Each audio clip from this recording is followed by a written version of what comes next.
हमारे चैनल को सब्सक्राइब कर लें और साथ घंटी के बटन को दबा दें ताकि हमारी हर वीडियो आप तक पहुंच सके। अस्सलाम वालेकुम गाइस, मैं हूं नुमान आशिक और आप देख रहे हैं HPA प्रिंटिंग एजेंसी।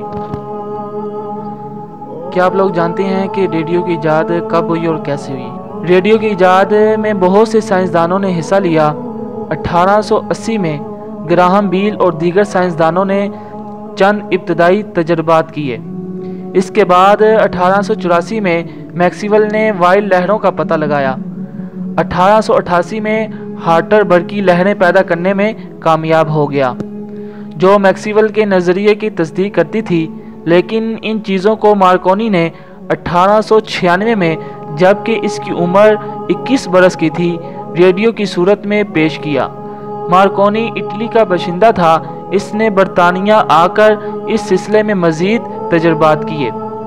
बरतानवी महकमा डाक खाना जात ने इसकी हौसला अफजाई की और उसने यहाँ दो शहरों के दरमियान मवासलात का सिलसिला कायम किया।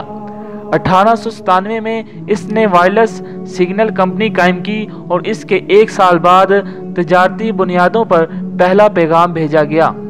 1899 में मार्कोनी ने नशर करदा सिग्नल दोबारा इंग्लिस्तान के पार तक पहुँचे। ये बहुत बड़ी फतह थी।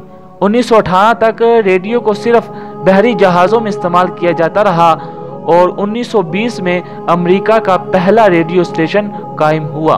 अगर हमारी वीडियो पसंद आई है तो हमारा चैनल सब्सक्राइब कर लें और वीडियो को लाइक ज़रूर करें और अपनी कीमती राय का इजहार कमेंट्स में लाजमी करें। Thank you so much.